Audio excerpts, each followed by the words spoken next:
नाजरीन, मुल्क में इन दिनों नए सूबों के बनने के हवाले से बात हो रही है। मुख्तलिफ सियासी पार्टीज़ की जानिब से मुख्तलिफ नैरेटिव भी पेश किए जा रहे हैं और ये कहा जा रहा है कि इंतज़ामी मामलात को बेहतर बनाने के लिए सूबों में मौजूद जो चैलेंजेस हैं उनको दूर करने के लिए नए सूबे बनना जो है वो निहायत ज़रूरी है।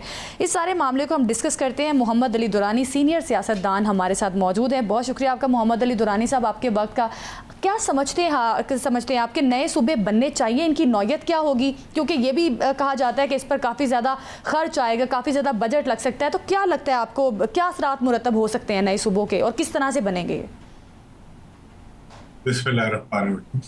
देखिए, मैं पाकिस्तान में नए सूबों की बात 2008 में मैंने ही शुरू की थी और उसके बाद इसका जितना स्टडी थी बेसिक वो मैंने खुद की थी। तकरीबन 4000 से ज़्यादा रिपोर्ट्स थी जो मैंने पढ़ी थी पूरी दुनिया की।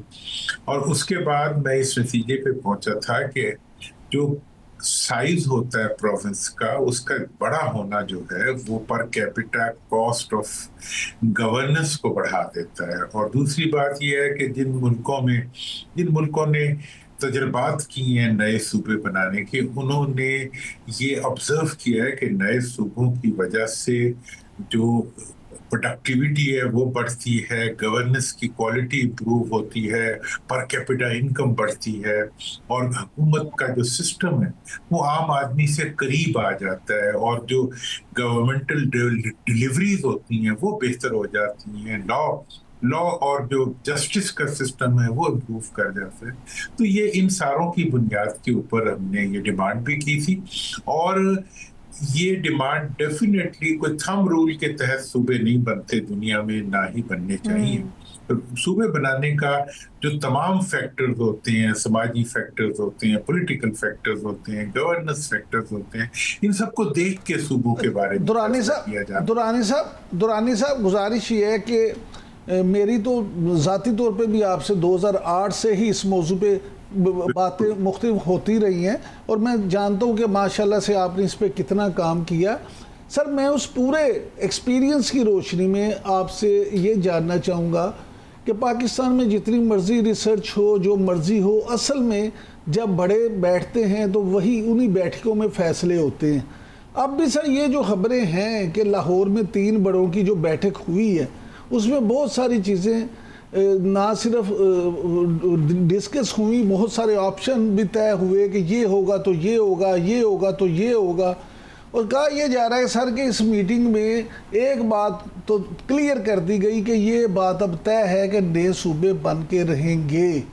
आप सर इस बैठक के हवाले से भी और फिर जो सियासतदानों का मजमूई रवैया है उस पर भी ज़रा रोशनी डालें। आपकी सियासी बसीरत क्या कहती है?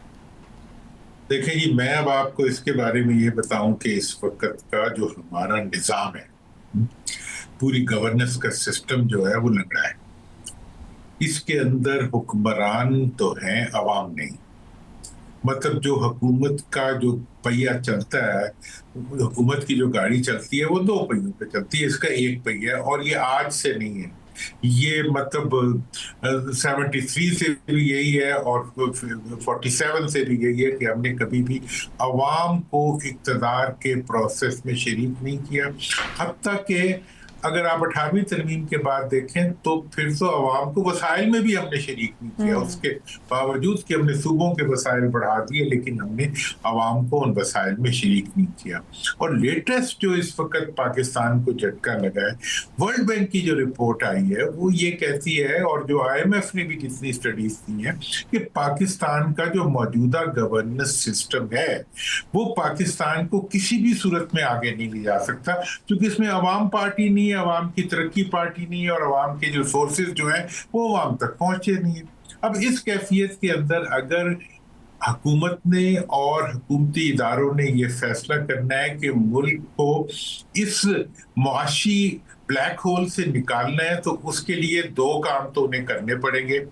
एक, नए सूबे बनाने पड़ेंगे और दूसरा जो है लोकल बॉडीज का निज़ाम जो है वो लागू करना पड़ेगा उसी फार्मूले पे जिसका आपसे और मेरी बड़ी दफा डिस्कशन भी हो चुकी है कि सूबाई, कौमी और बल्दियाती इदारों के इंतखाबात बैक वक्त एक ही मुद्दत के लिए एक ही कानून के तहत किए जाएं, ये एक फार्मूला हो गया। इसके बाद आप आगे आप सूबों की बात, अच्छा सर, सूबों की बात बिल्कुल जी आप अच्छा सर ये फरमाइएगा कि जिस तरह से आपने ये बात की, अब मोहसिन नकवी साहब की बहुत सारी बातें हैं जो जिन पे उन आपकी राय जानना सर बड़ी ज़रूरी है। एक तो मोहसिन नकवी साहब ने उस दिन जो कहा कि सिस्टम फेल हो चुका है, लेकिन साथ ही उन्होंने अगले रोज़ ये भी कह दिया कि इसका मतलब ये हरगिज़ नहीं है कि ये सिस्टम इन 3 सालों में फेल हुआ है, सिस्टम तो बड़ी देर से फेल है, ये हुकूमत अपनी मुद्दत पूरी करेगी।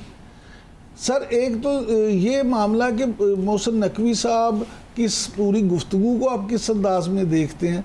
दूसरा सर ये फरमाइएगा कि आवाम को अगर इस पूरे मामले में शामिल नहीं किया जाता तो क्या आप समझते हैं कि पाकिस्तान में नए सूबों के हवाले से कोई रेफरेंडम भी करवाया जा सकता है ताकि आवाम खुद इस बारे में राय दें? लेकिन इस पे आखिरी बात ये सर कि वो रेफरेंडम जनरल ज़िया वाला रेफरेंडम तो नहीं होगा। देखिए जी, मैं यहाँ तक मोहसिन साहब का बयान है, उन्होंने एक राय दी और उसके जो उन्होंने सोल्यूशन भी दिया थोड़ा सा सिंपलिस्टिक था वो, मतलब सादगी के साथ जी इतने सूबे ड्राइंग बोर्ड पे नहीं बना करते, सूबे जो है वो पॉलिटिकल प्रोसेस और पॉलिटिकल इन्वॉल्वमेंट के साथ बनने चाहिए। और जिन 3 सूबों का इस वक्त कंसेंसस मौजूद है वो उन 2 का तो मैंने खुद कैंपेन चलाई है और उसके बाद तमाम पार्टीज मजबूर हो गई कि वो सूबे बनाएं। और इस दफा मैं एक बात बता दूं, अगर सूबे बनने का अमल शुरू हो गया एक दफा 3 से भी क्यों ना होगा, उसके बाद ये अमल रुकेगा नहीं, क्योंकि इसके फवायद इतने ज्यादा हैं कि अवाम अपनी पार्टियों को कंपेल कर देंगी कि वो ये सूबे बनाएं। दूसरी बात जो है जो कि इसमें इम्पोर्टेंट है कि जो आपने इनके बयानात और सिस्टम तो वो फेल होता है जो हो, ये सिस्टम तो है ही नहीं। मैं इस चीज के बारे में बड़ी से बड़ी डायलॉग डिस्कशन में भी प्रूफ कर सकता हूँ कि मौजूदा सिस्टम जो है वो एग्जिस्ट ही नहीं करता जिसमें अवाम हिस्सेदार ना हो। दुनिया पूरी ये कह रही है वो निज़ाम नहीं होता। आप ये देखें कि 55% आपने लोकल सेल्फ गवर्नमेंट के पैसे बलदियाती इदारों के सूबों को दे दिए, लेकिन सूबों ने वो चीफ मिनिस्टर से नीचे जाने ही नहीं दिए। और मैंने 18वीं तरमीम के वक्त भी मुखालफत की थी और 18वीं तरमीम को अकेले मेंबर ने दस्तखत इसलिए नहीं किए थे कि मुझे ये नजर आ रहा था। और आज आप ये देख लें कि खरबों रुपए का डाका पड़ चुका है आवाम के वसाइल के ऊपर। और पाकिस्तान के गरीब होने की वजह भी ये है कि पैसे अवाम तक नहीं पहुंचते। सर, जिस तरह से बिल्कुल ठीक बात है, जिस तरह से बात की जा रही है कि नए सूबे बनना इस वक्त की अहम ज़रूरत है, जिस तरह से आपने पहले भी बात की कि बनने चाहिए सूबे, लेकिन आपको क्या लगता है पॉलिटिकल प्रोसेस की आप बात करें, तमाम पॉलिटिकल पार्टीज का एक पेज पर होना बहुत ज़रूरी है इस चीज़ के लिए।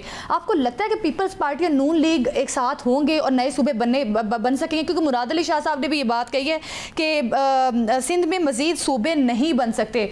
तो क्या लगता है आपको क्या हो सकेगा अगर पॉलिटिकल पार्टी साथ नहीं बैठेंगी और इस मामले में आपको लगता है कोई पेशरफ्त हो सकती है?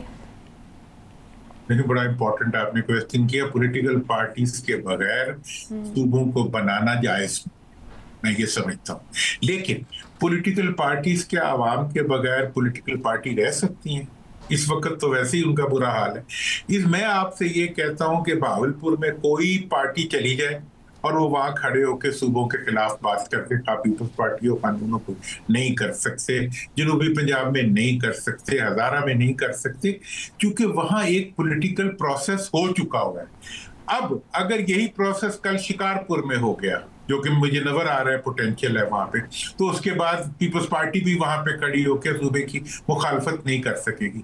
आज वो कराची में शायद कर सकती हो, लेकिन शिकारपुर में नहीं कर सकेगी। इसलिए ये जो डिस्कशन शुरू हुई है, इसकी खूबसूरती ये है कि ये डिस्कशन अवाम में आगाही पैदा कर रही है कि जरूरी नहीं है कि हम दो खानदानों के गुलाम बन गए हैं तो हमेशा हम उनके गुलाम ही रहेंगे और सारे वसाइल उनके पास चले जाते हैं तो उनके पास ही रहेंगे। इसलिए ये जब अवाम के अंदर ये शऊर आगाही पैदा होगी, और जो डिस्कशन अभी आप कर रहे हैं ये आम आदमी के इंटरेस्ट, आज आप सर्वे करा के देख लें 60% से ज्यादा मैंने यूथ से बात की है। वो तो टेक्निक अभी तो लोग दूसरे फिगर दे रहे हैं, मैं आपसे कह रहा हूं कि ठीक 15 दिन बाद पाकिस्तान के 70% अवाम कहेंगे कि पाकिस्तान में नए सूबे बनने चाहिए, क्योंकि उससे उनके इश्यूज रिजॉल्व होते हैं। हाँ, इंतजामी सेक्रेटरीट वगैरह इनसे कुछ नहीं होगा। सूबा उस वक्त सूबा होगा जब सूबे का अख्तियार अवाम के करीब आ जाएगा। इन्होंने जनूबी पंजाब सेक्रेटरीट बनाया, उसकी वजह से अवाम उस इलाके के मजीद मुश्किलात में चले गए। अच्छा, जो काम लाख रुपए दुरानी सवा साहब, लाख पे होते। दुरानी साहब, गुजारिश ये है कि मेरा सवाल फिर आपसे वही है कि क्या आप समझते हैं कि रेफरेंडम जो है वो करवाया जा सकता है, और अगर करवाया जाएगा तो क्या वो साफ शफाफ होगा या जनरल ज़ियाउल हक जैसा रेफरेंडम होगा? नंबर एक। नंबर दो, सर हमारे सर आखिरी बात, और हमारे वाकफान हाल जो हैं उनका ये कहना है कि इस पूरे प्रोसेस में अभी तक पीपल्स पार्टी को इसलिए भी नहीं छेड़ा जा रहा कि वो हल्के जिन्होंने ये तय कर लिया है कि सूबे बनेंगे, वो जरदारी साहब को ये मैसेज देना चाहते हैं कि आप रेलिवेंट हों या इररेलिवेंट, सूबे अब बनकर ही रहेंगे। जी सर। देखिए, मैं तो पहली बात तो ये समझता हूँ कि इस इश्यू के ऊपर शायद रेफरेंडम की जरूरत ही ना पड़े, और पढ़नी भी नहीं चाहिए, होना भी नहीं चाहिए, क्योंकि ये वो प्रोसेस है जो खुद आवाम के दिलों का है।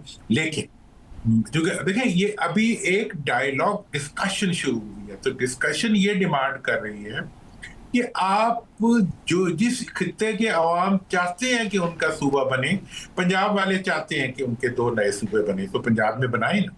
केपीके वाले चाहते हैं उनका सूबा बने, बनाए।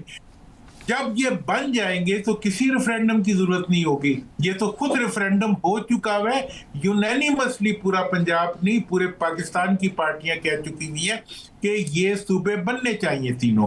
जिस दिन ये सूबे बनने शुरू हो गए उस दिन रेफरेंडम का सवाल ही खत्म हो जाएगा। फिर कल को खड़ा होके कोई शिकारपुर में कहेगा कि सूबा बनना चाहिए, तो फिर कर लेना शिकारपुर में, अभी आओ बहावलपुर में कर लो रेफरेंडम, तो पता चल जाएगा कि कौन है। तो मैं ये समझता हूं कि अगर रेफरेंडम होना भी हुआ तो उसका तरीका ये होना चाहिए कि जिस खित्ते को सूबा बनने की डिमांड हो उस खित्ते में रेफरेंडम कराया जाए। पूरे मुल्क का रेफरेंडम, भावलपुर के रेफरेंडम को का कराची से क्या ताल्लुक? इसलिए रेफरेंडम जो है बुनियादी तौर पे अवाम की राय का इजहार होता है। इसको किसी गलत तरीके पे करना, जैसे माजी के रेफरेंडम होते रहे ठप्पो वाले, अगर उस तरीके से कोई रेफरेंडम करेंगे तो वो पाकिस्तान को भी नुकसान देगा और कॉज को भी नुकसान देगा। लेकिन जो इस वक्त पार्टियां पावर में है, खा वो पीपल्स पार्टी हो, कानून हो, इनके अंदर अब प्रॉब्लम यह है कि इतनी जान ही नहीं है कि ये किसी को रेजिस्ट कर सके। मेरा तो ख्याल है कि ये तो ढोल बजाती भी खुद आगे होंगी, लेकिन सिंध में डेफिनेटली पीपल्स पार्टी रेजिस्ट करेगी। रेफरेंडम के बगैर बन सकते हैं सूबे।